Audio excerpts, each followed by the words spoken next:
I think now we've gotten our audio issues fixed, so great apologies for earlier on in this one. Well, welcome once again to RaceSpotTV and the Friday night prime time for the iRacing IMSA Michelin Pilot Challenge here from Road Atlanta. Qualifying presently underway. Nola Wempel, Stefan Schlack here coming at you in the commentary box with Connor Amatic, doing great work there to quickly resolve whatever issues we have been having prior to the race here tonight. So thank you again for joining us here at Road Atlanta. And Stefan, well, qualifying, so still underway here, just over halfway through. Still a few times to be set as well.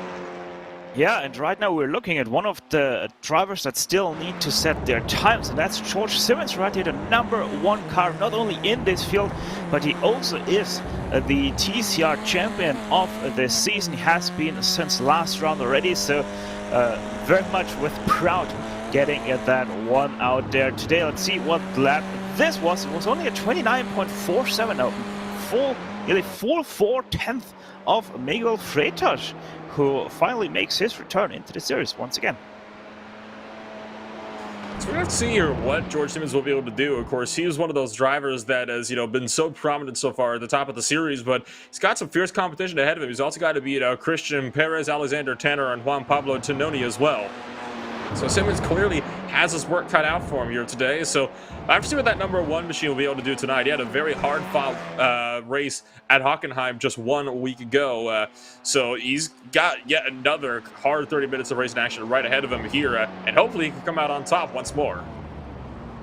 Yeah, the good thing for him is he has one more lap to do, and he will most definitely pass the stripe once again in this 1 minute that is remaining.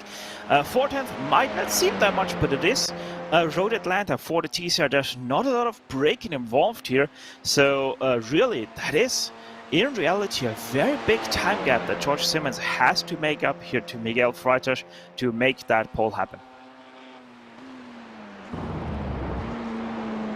Coming down into the final chicane now, just over half a minute remaining. He is going to have more than enough time to safely cross the start-finish line on his final lap here. So what can the #1 Audi RS3 LMS do as it comes across the line for George Simmons? Can he improve on his 6th place at the moment? It's a 1:28.997. Wow. This man is on pole position once again, not by much, but it is enough to punch his way onto that front row. And from those headlight flashes, he's a very happy camper right now. Yeah, very much so. That pretty much also seals the pole here, because it is only 5 seconds left in qualifying. So George Simmons, what a performance once again from the champion. And with that, just in time, qualifying is complete. So let's take a rundown now for the starting grid for today's final 30 minutes of racing action, the second season of 2021 for the iRacing IMSA Michelin Pilot Challenge. Luer is out on pole position with Fraser Williamson beside him on the front row for the GT4 field. Julian Egloff is in 3rd place with Julian Ezekiel Alvarez beside him in the 4th position. Matthew Turnbull is in 5th place with Ben Kelly-McCulley in the 6th position. Christopher Cook sits in the 7th position with Julian Solomon in the 8th position. Jordan Lacey is in 9th with Michael Janey, the other championship contender for the championship in GT4 tonight, in 10th. Benoit Fiver is going to be in 11th place with Alexandre Crespo in 12th. Riley Downey and Remy Villeneuve rounding out the 14-car GT4 field for tonight's race. Continuing on down through the field, pipping Miguel Freitas right at the line was one George Simmons to take the TCR in pole position here in this one, with Freitas bringing up the 2nd position. Juan Pablo Tononi is going to be in 3rd place with Alexander Tanner in 4th. Christian Perez sits in 5th with Matthias Magnussen in 6th. Ollie Peacock is in 7th with Spencer McCarthy in 8th. Matthew Crisp and Ismael Jimenez going to round out the 24-car field total tonight and the 10-car TCR field. Going to be a full pace lap here from Road Atlanta. So we're just now waiting on those final drivers to grunt on up before we get to tonight's final 30 minutes underway. The final 30 minutes. What a ride it has been for this series this season. Great battles, great driving, great fighting. And also, we have seen quite the crashes as well. We have to mention that. Especially GT4 has been crash-riddled at some venues. But all in all, I have to say it was an incredible race show. And hopefully, we can keep that trend of a great show this night as well. It's going to be an interesting turn one. It's a very, very fast turn one, but it's also one that's very easy to underestimate. It's very one line through there that you really can't make passes work through there on some of these quicker cars like in the GT4s. So if we see guys trying to go side by side, expect something major to happen here on the opening laps, as well as we see somebody experiences some slight connections and a phantom tire vanish. So it is a hot day out there at the moment, should point out as well. Only 69 degrees in the air, but 107 degrees Fahrenheit on the track. So some of the tires might be having some of those little hallucinations there on the track. I think that was more like the showcase of what will happen if you go too wide into turn one. Your tires will just come off your car. It's not a very great idea to do that in the GT4s. It can work in the TCRs, but in the GT4s there's just not enough grip available to really hold that car on the inside and be fast as well. So if you actually get attacked in the GT4 into turn one, choose the outside line, because then you can most definitely dictate the line of the inside driver and they're not going to be able to pull through that overtake. Provided they don't push wide and run you yourself off of the track, which would not be the first time we've seen that sort of thing happen at a track like this, even in other series that are not GT4 machines. We've seen that even in smaller series as well. So that's definitely one corner to watch out for sure. Also, that flat-out SS, that's going to be something to watch out for, just for how fun it is to go through there. Turn 10, though, this final chicane, that is definitely going to be a big pass opportunity as well. It's the biggest one on the track, especially for the TCR. So we'll have to watch how that's going to play out here in the closing laps. Well, we are about to go green here. So, Stefan, give us your final thoughts here as we come on up to that final chicane for the first time today. Yeah, especially watch out for the first lap in the GT4s. There might be some carnage developing, especially if someone gets turn one a little bit wrong and opens up opportunities for the cars behind. In the TCRs, watch out for the draft train. They will be dominant. They probably will be large, because especially the S's are flat out for them and very few braking opportunities for those drivers.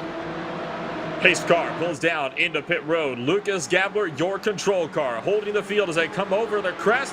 Now Gabler's on the loud pedal through the almost flat-out corner on the final corner of the racetrack.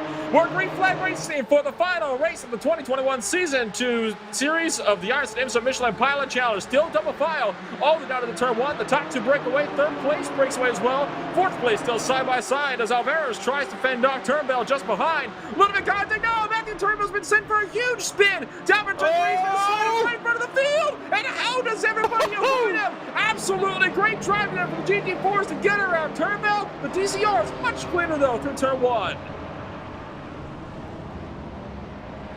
Yeah, much cleaner, not only through turn one, but also through the rest of the turns. No issues whatsoever, it seems. And Julian Egloff now, one of the big title contenders coming into this race, has had it off. That's at the very bottom of the SS, and for the looks of things, might have just got a bit loose and stepped the back end out, got into the grass, and sent that car for a big spin down to the bottom of the hill there. We'll take a look now at the race spot replay here. There's Turnbull getting spun around in the back. He's comes screaming up into the middle of the field, but somehow they all managed to get around him. You're going to see as well Julian Egloff here. We'll take a look back here, one more look at Turnbull's incident, because good grief. I mean, what a miss from all of the field to get around him. Yeah, very much. And also great car control from the number 4. I mean, the contact very unlucky, but somehow he was able to just keep enough control in that spin to not sideswipe someone.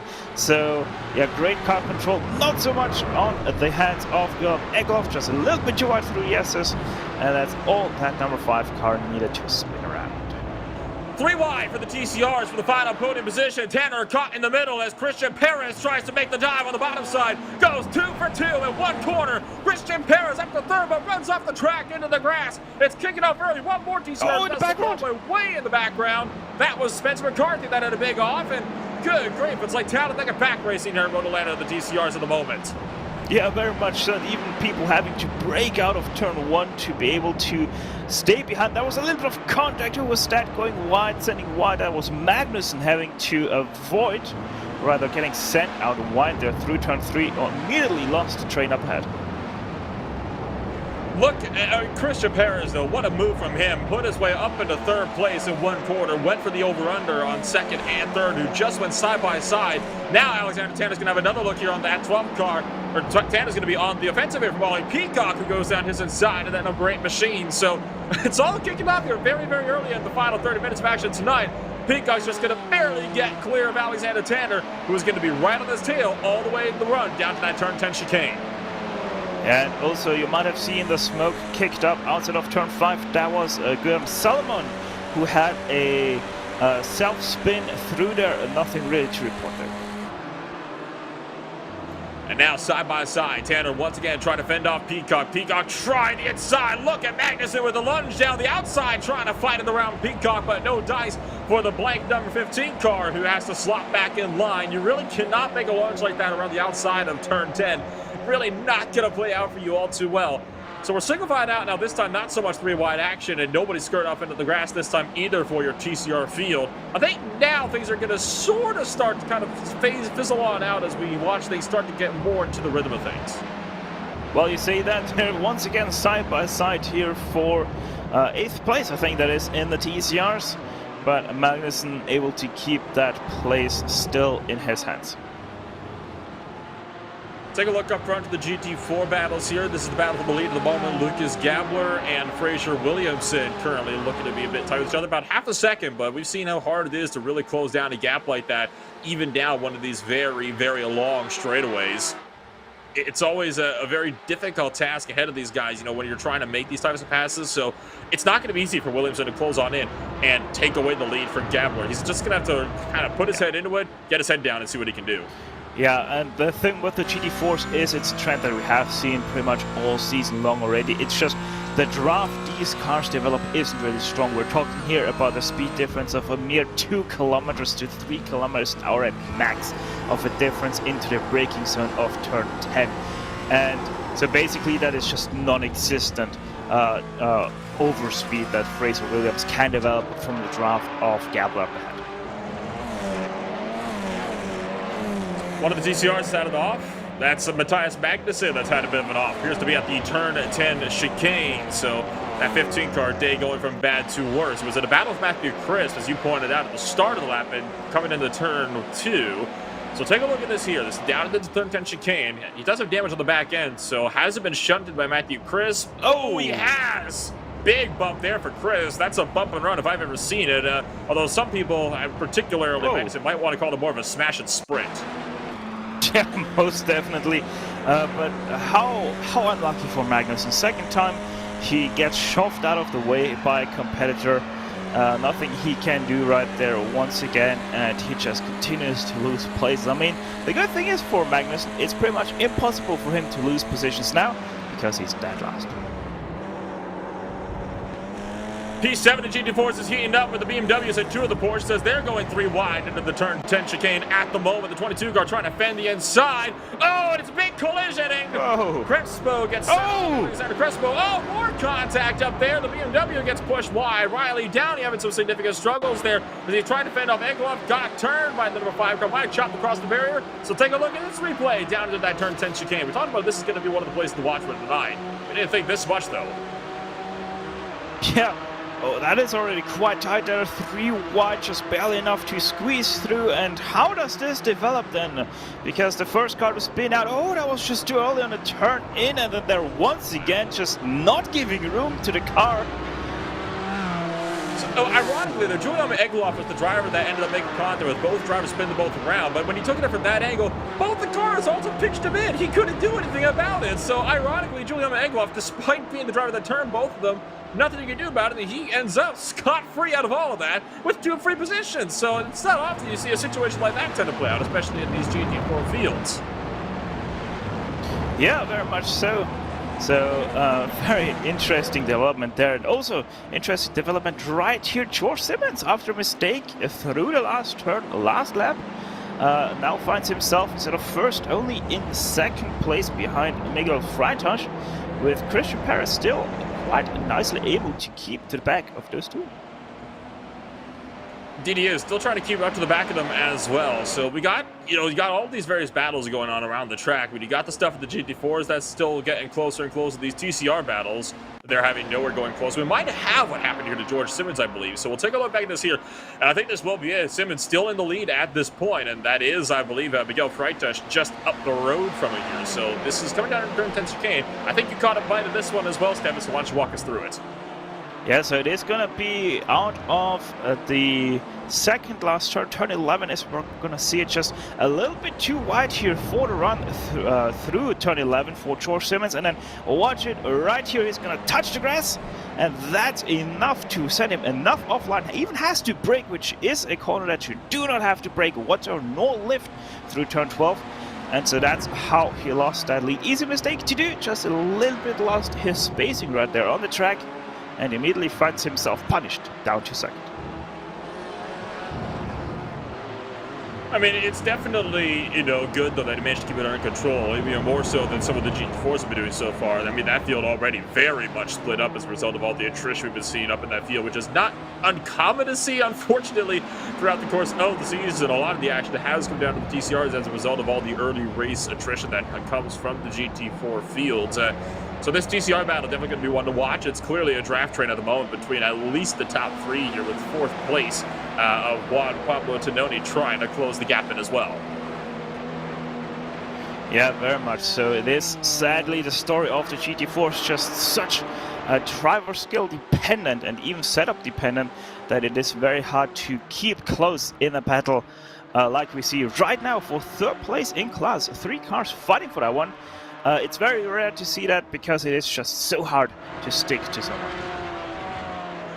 And you see how Veras actually pulls out a sizable gap over the other 2 drivers behind of Ben Kelly McCulley and Michael Janey through the S's there at the bottom of the track. Had a much better line than McCulley did, which ended up checking up Janey just behind.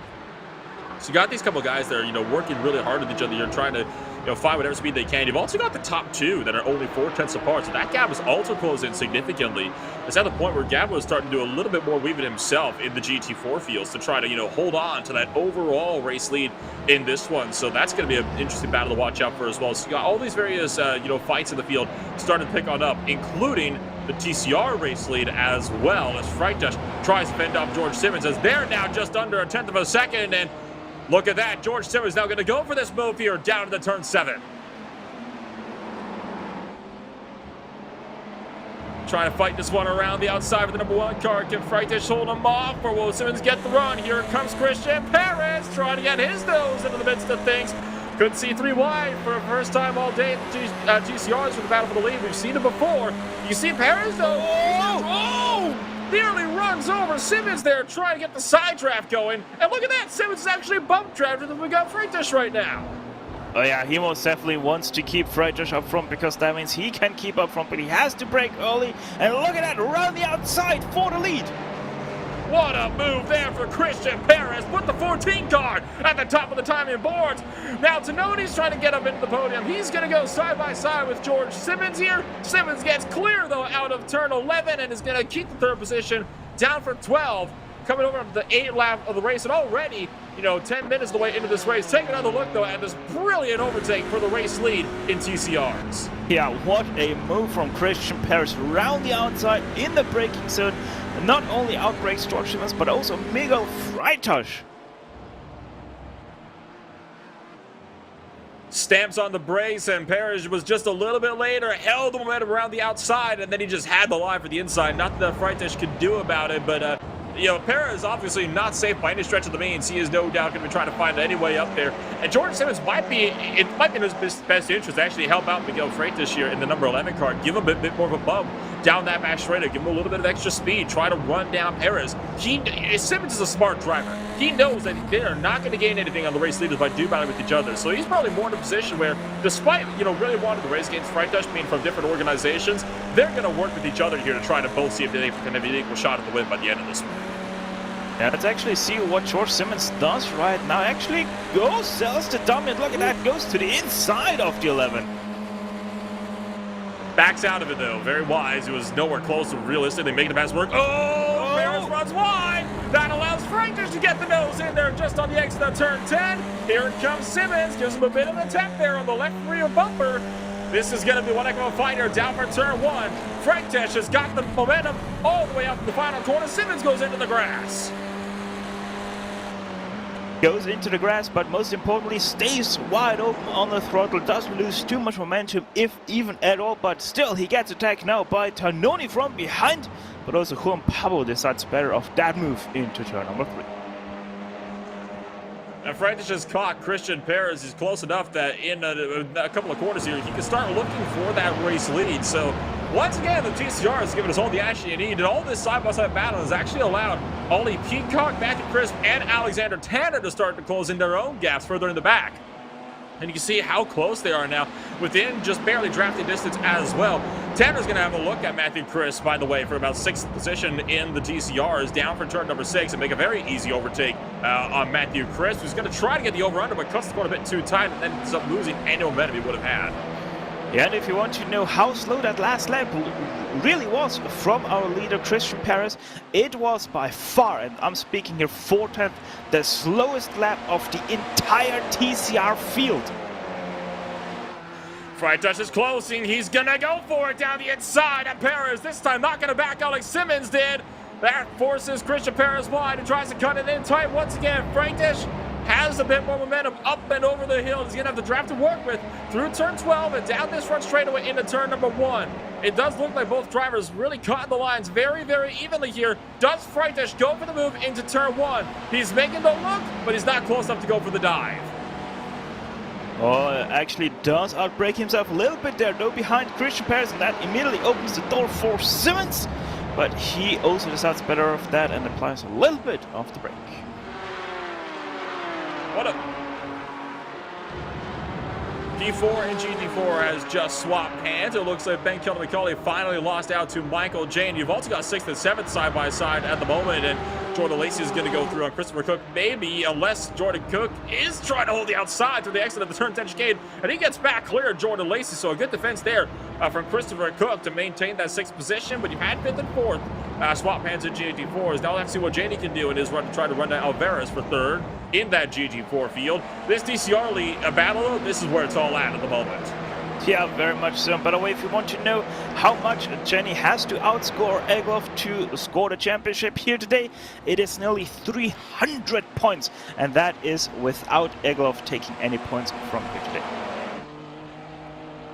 Simmons and Freitas both closing in. Freitas relinquishes the 2nd position, doesn't decide to go for it. Look at how close Simmons gets, though. Actually gives a bumper to Christian Perez, trying to really muscle past the 14 car. George Simmons not wanting to take any kind of prisoners today.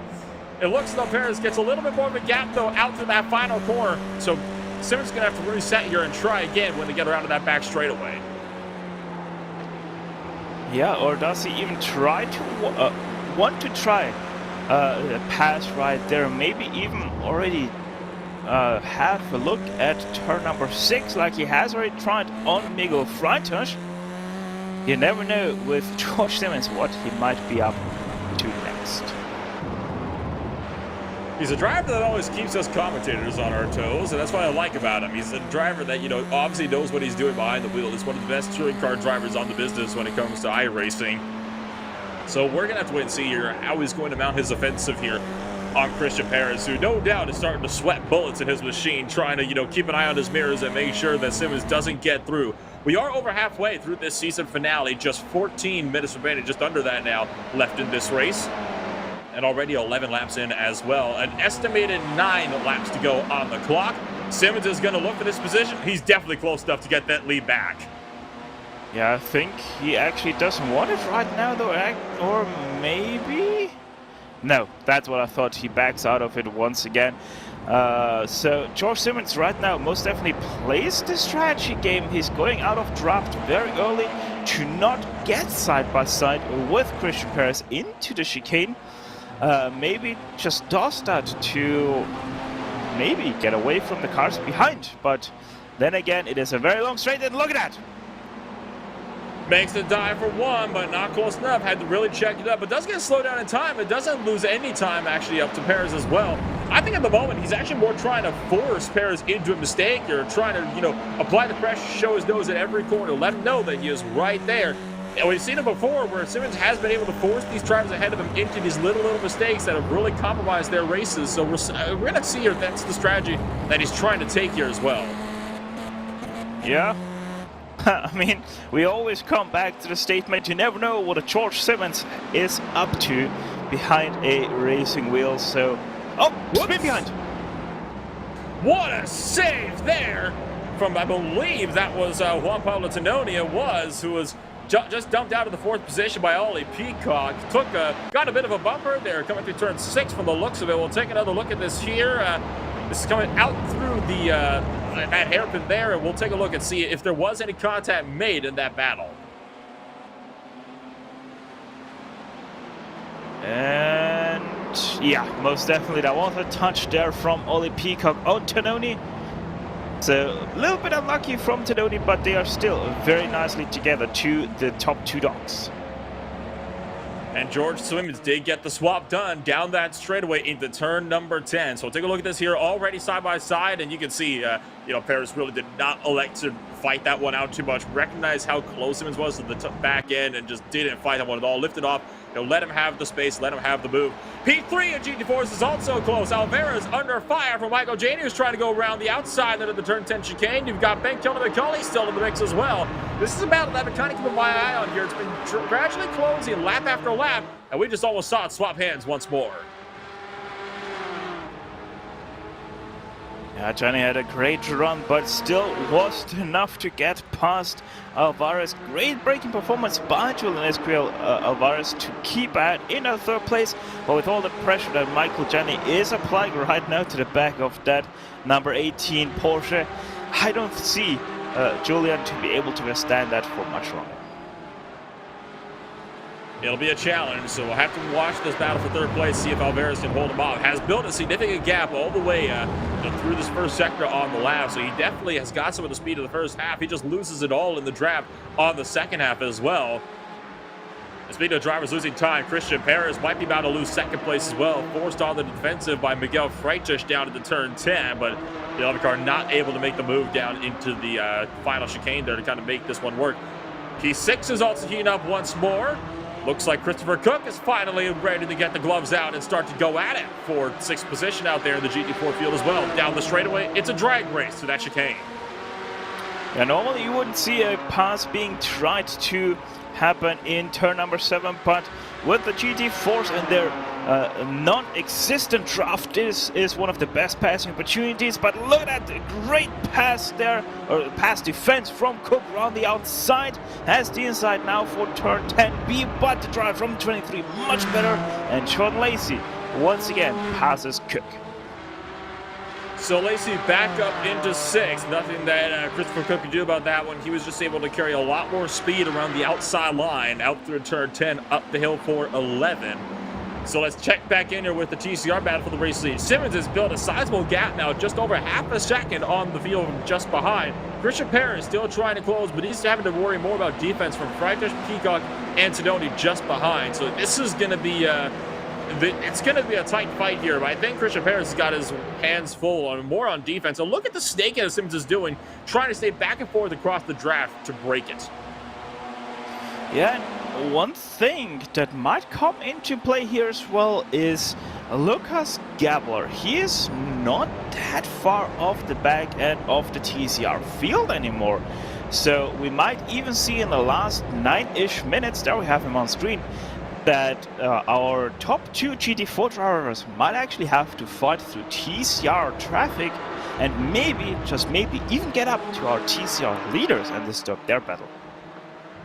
Alvarez once again on the defensive in GT4 P3. Janey trying to make the look again. Oh, this time nearly gets the back bumper. So does McCulley just behind. That number 10 car is really starting to pressure Janey as well. I think that 7 car is trying to go. He's being held up at this point by Alvarez. He just cannot keep close enough through that the first sector of the lap to be able to realistically make the dive into the turn 10 chicane. He's been close, but he just carries so much more momentum around the outside of that chicane that it's hard to really get a proper run.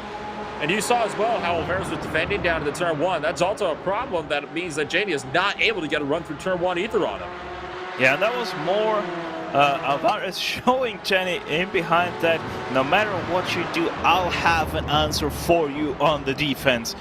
And most definitely right now does seem that way. Janey just no way able to get even close to being able to perform a complete pass on Alvarez. You talk about the GT4 leaders closing in on the TCRs. If you ride on board with Lucas Gabler here, you'll actually be able to see the tail end of the TCR field just a very short ways up the road. There it is, that white TCR that just went around the bend there at turn 9. That was Matthias Magnussen, who's currently last place, and there is the TCR race lead. So lap traffic definitely going to play into a very, very big factor in not just the battle for the TCR race lead, but the GT4 race lead as well, because Gabler's only got Williamson about 0.6 of a second behind him. He cannot afford to lose too much time trying to get through this lap traffic up in front, but they're battling so hard, it makes you wonder how easy they're going to make it for him. Yeah, and one thing more that comes into play, this might be the closest or the tightest TCR pack we have ever seen in this series, because right now from top to bottom it's only 6 seconds from first to last. So I'm pretty sure that is actually the tightest TCR class we have seen all season long. Definitely. Oh, wow, one car running really wide there, Ollie Peacock, and there you can see the gaps. This is just in the TCRs. Yeah, like you said, 6.3 seconds, and now that is the gap up to the TCR race leader as well, keep in mind. So this is going to be tight here, especially now that Lucas Gabler has caught the tail end of TCR traffic here, which means he's going to be right upon those TCR leaders in just another lap or so here. Peacock close to Freitas. What can you do here? Can he try to find a way past the number 11?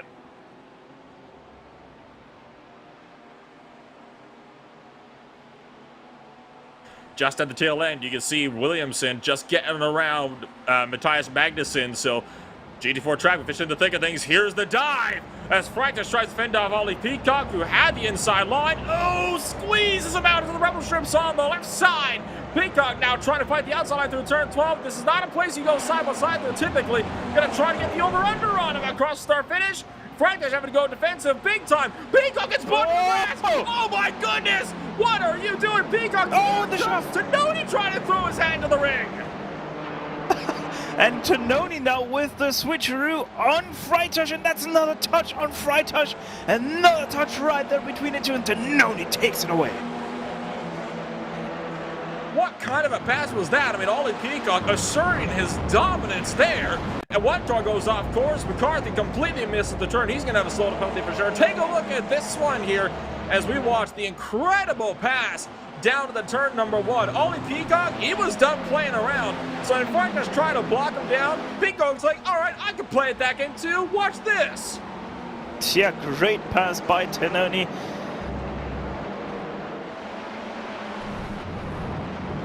Just incredible. And now you got the GT4s in the midst of things as well. I mean, Matthew Crisp and Spencer McCarthy were just side by side, right as Williamson was trying to get his way through.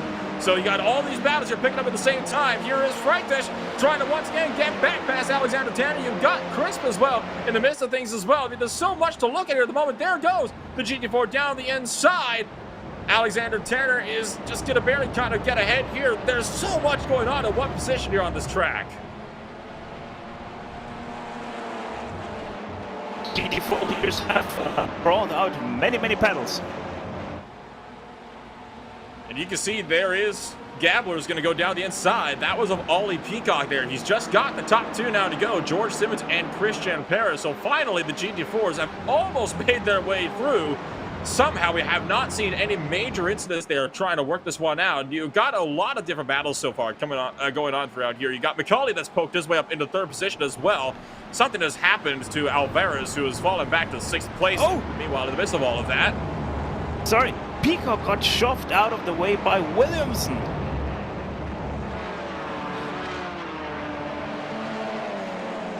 He got kind of bumped out of the way by Williamson, and he got so much happening at the same time. Freitas down the inside of Alexander Tanner. So the 11 car trying to just regain lost time at the moment as he goes down the inside of the number 12 car. I mean, what do we even talk about at this point? There's under 5 minutes to go, and as is key fast near the IMSA Michelin Pilot Challenge, everything kicks off in the last 5 minutes, and we have no idea what we're supposed to be looking at because everything's going on all at the exact same time. So Freitas in the drag race now with Alexander Tanner, who's got the draft from Tononi and Peacock just up the road to help him out here. Just there, now the GT4 race leader got passed officially, and now side by side between Tononi and Peacock. Peacock goes up into the 3rd position and continues to try to fend off Tononi just behind. Yeah, and with Freitag actually braking very early for the chicane to not have to fight through it with Tanner. He nearly got dive bombed by Matthew Christian, took his normal braking point into turn 10A. So this really has brought chaos among these cars with the arrival of the GT4s. Tononi trying to find the inside line, but he's not going to have it here. He's going to have to really work harder here. He wants to take that third and final podium position away from Ollie Peacock. I mean, if Peacock is showing how aggressive he is on offense, what do you think he's going to do on defense?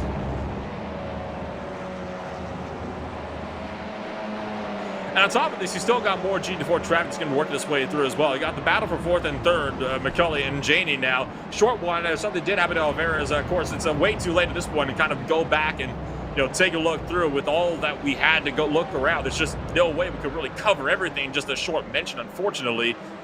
But Ollie Peacock is now the one heading up that second draft train. All of that lap traffic working through has allowed Simmons and Perez to break away for the race lead, and Simmons even more, so almost a second up from Christian Perez at the moment. So the battle is all going to be for third place as Juan Pablo Tononi tries to fight the outside line here this time, trying to take this one in for the turn 10 chicane. One GT4 going very slow. That's Christopher Cook in the number 12 car, who's letting the entire GCR field through on the inside line. Oh, and Peacock's going to try to get the spot back from Tononi. Side by side, almost through 12. Decides to think better of it. And Alexander Tanner's right in the mix as well. Now, Tanner's going to go on the offensive here, trying to get around Peacock, who holds the inside line for turn 1. All of that side by side is already allowed Tononi to start to break away more and more. It's about to be all sorts of chaotic here with just 1 minute left in this race. This is the estimated last lap as well. I mean, you got the GT4s that are potentially on the final lap with just 50 seconds to go. We'll have to keep our eyes on that, see where things are at as things get closer and closer to that start-finish line. The battle for this position here at TCR is just picking up even more. Yeah, and we even had a major crash in the GT4s. That's why we saw Cook so slow and letting the TCRs pass, and we can't even get to that. So estimated final lap here for the overall race leaders of Gabler and Williamson down into the final chicane. Williamson not close enough, trying to reel in Lucas Gabler. Can he get the run up through 11? 10 seconds on the clock. This is going to be very close at the line. 5 seconds this next time by. Is it going to be enough? It is not. Gabler sideways across the line. He takes victory from Road Atlanta. Now here comes the battle for P3 in the PCRs. It's all sorts of chaos here. Tanner goes through. Peacock drops back. Tononi is going to take third place away. He takes the race victory as the entire TCR field comes screaming across the line in one big flurry of Audi noise. And just like that, the entire TCR race is over with George Simmons on top, your winner by 3/4 of a second.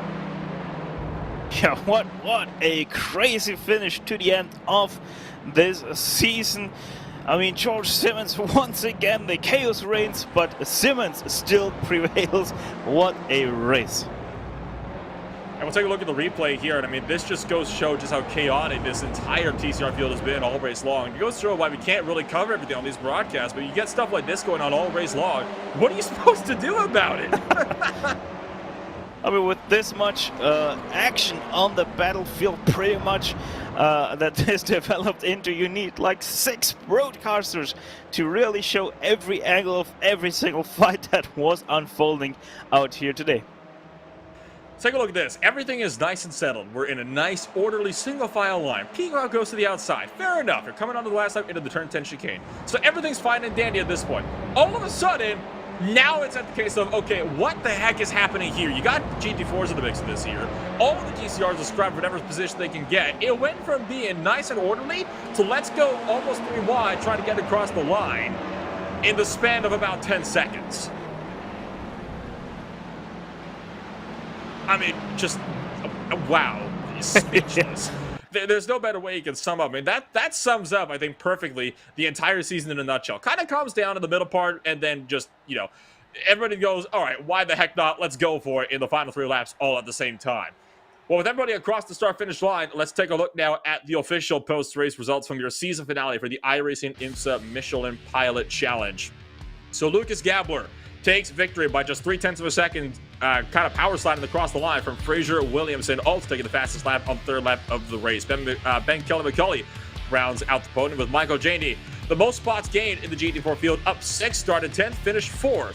And with Julian Egloff rounded out the top 5. Julian Ezekiel Alvarez is going to be in the 6th position with Jordan Lacey in 7th. Julian Salomon in the 8th position with Benoit Favre in 9th.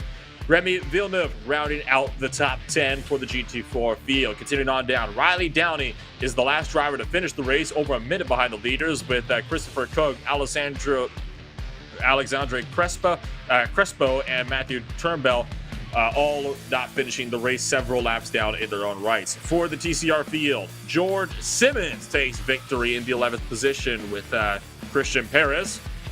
In the 2nd position, Juan Pablo Tononi is going to be finishing out the podium with Alexander Tanner in a hard-fought battle for 4th at the end there, with Ollie Peacock, who was side-by-side as well with Miguel Freitas.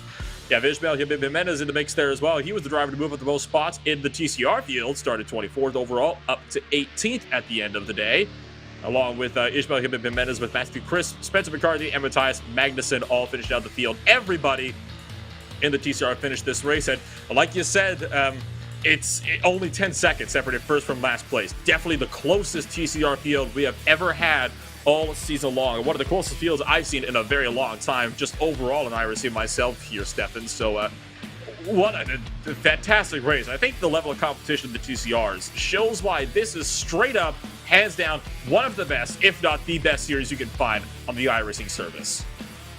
Yeah, I mean, just looking at the gaps in the very end, we had the GT4s just completely split up the top 2 from the rest of the field, and we still had only 9 seconds between first and last in the TCRs, and a mere 3.5 seconds between third and last in the TCRs. That's just incredible and speaks boatloads about the ability of these drivers to keep it together and most definitely keep it clean for 30 minutes.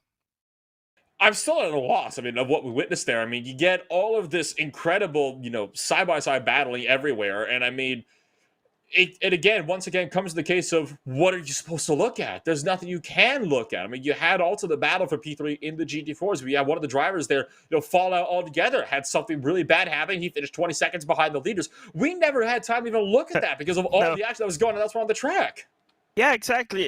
It is that case of there's so much action, you just don't know where to look at because it's that much action. And it's the great thing about this series because it always will generate great racing, great battles, no matter where you put them at.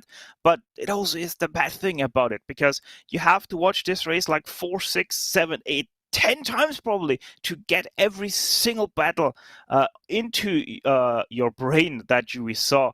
So just incredible, and quite honestly, I'm glad I was here to witness this. Oh, absolutely. This is just absolutely unbelievable. The entire race we saw over the course of the day. It's again a case of where you start. Well, I think I know the perfect place to start this off. We could get the thoughts of one of the guys that was right in the thick of it for so long there. Let's bring up the TCR race winner today, George Simmons, joined us in the booth. George, oh my God, what a race. There's no other way to put that. Just nonstop action all the way through. No doubt, tiring for you to try to come away with the race lead here in this one. Well, I'm a bit disappointed that I made it so difficult for myself. I managed to pull out a nice lap at the end of quali, and then I had a lead, and Miguel was playing really nicely in P2, and then I don't know, I came through over the crest, and I thought I'm just going to cut this real fine, get a nice line, because I've been screwing up the last corner almost every lap at the beginning. Yeah, and then I just drove off the track, plain and simple. So at least it made it more interesting. Yeah, there was a hell of a scrap going on behind us. So yeah, it's in that situation, it's just important to try and stay in the top 3 cars. So as long as I didn't come under too much pressure, I was fairly confident. And then just kind of worked my way back up. But yeah, a tough race, but fun, good fun. A tough race, and in fact, a top season, or tough season as well for you. I mean, we've had.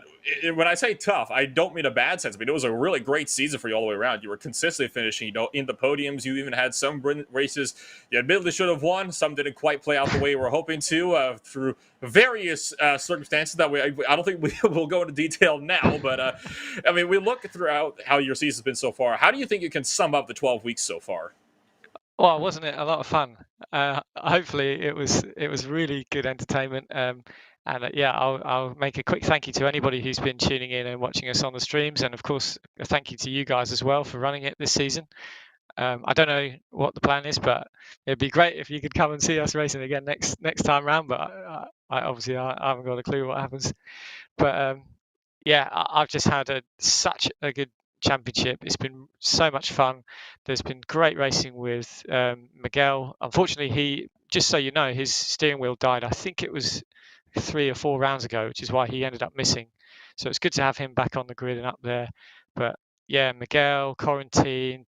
Who else have we been racing with? Everybody we've been racing with. There's so many people. Ross Balfour. It's just been a really, really good season. So yeah, lots of fun. And it certainly has been a lot of fun for us to cover this as well. Well, before I let you go here, let's also kind of look forward to the next season. Obviously, going to be a very competitive season as well, just as every year can be. So I'm not sure if you were able to quite get the championship in the TCRs this season around, but are you definitely going to be looking to do that in the next season? Oh no, I happily won the championship in the TCRs. I think I've got a 300-point lead or something. So it should have been closer, but some of the guys who would race, it seemed like I was racing a different person every week for the win, really. So if there was a coordinated effort by everybody else, it could have been a bit tighter. But yeah, wrapped up the championship this time round. Next season, who knows? I would be quite interested in trying to drive something else because I'm definitely, I guess, Mr. TCR really. So I'm not really sure what the plans are, but yeah, I'll still be doing the data packs for Apex Racing Academy. So there's a good chance you'll see me on the grid no matter what, especially if you guys are back broadcasting again next time round. Here's hoping that we'll be able to cover this series again pretty soon here. It's obviously one of the better series that we could cover out there on the iRacing service. Well, before I let you go here, George, anybody you'd like to shout out here for that #1 machine?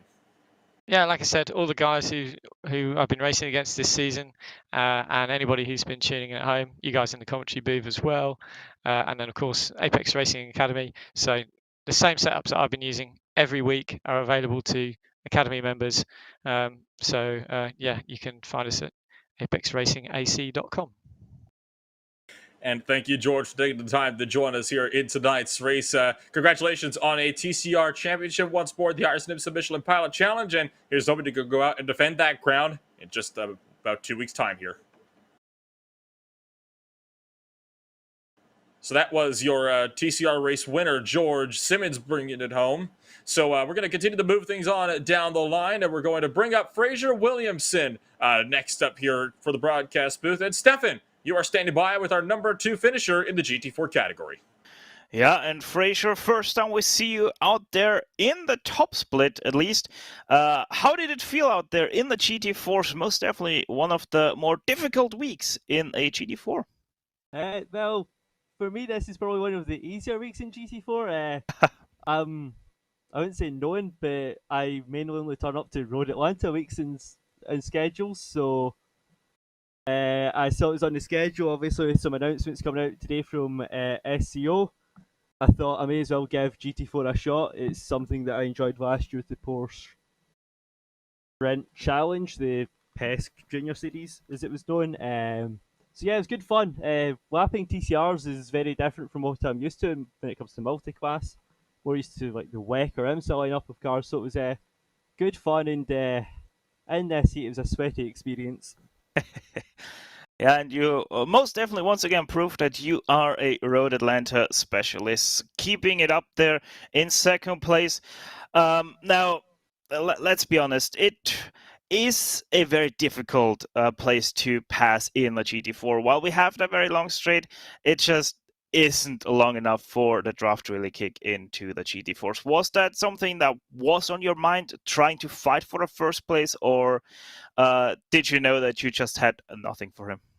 I didn't have nothing for him. Just every time I got close to him, I made a mistake, and every time, it was just we just traded mistakes pretty much. By the time I would get to him, I would either make a mistake at turn 5 or turn 3, and he would pull that 0.6, 0.7 gap again on me, and we'd be starting from afresh. And the one time he made a mistake, I was already so close to the back of him that I ended up making a mistake trying to avoid hitting him. So, yeah, just without a mistake from him, it was impossible to overtake. Yeah, very much so. Now, Fraser, I'm pretty much sure what the answer will be, but next season, I mean, you have shown that you are very good in a GT4. Any chance we're going to see you next season? Probably not. Just depends what's happening, because obviously iRacing's got the new spec Ford, well, the Gen 3 update, and Formula V and new Porsche GT3. There's a lot of new toys that will obviously take my fancy. So we'll see what happens. I'm very bad for sticking to a series and just doing it when it comes to official stuff. So I might dabble in for a round or two if Road Atlanta comes back up. Obviously I'll turn up for a race, but we'll see. But it's not planned. All right, Fraser. Well, before we let you go, who gets it done for the number 2? Well, obviously everyone you can see on that car, because I don't want to butcher any pronunciations or names. So you've seen them all plenty of times, I hope, this race. Obviously, everyone within the team, it's good atmosphere, it's going good. You guys for broadcasting it is excellent. Because these cars didn't used to get a regular soft race or a big enough field that it was tempting to just jump in, but with fields like this, it's good. It provides good racing, and hopefully it's showing that the slower GT cars in iRacing can put on a good show. Apart from that, there's no one else to thank. All right, Fraser, then I'm left to thank you for joining us in the booth, talking to us, and once again, congrats on your second place. Thanks.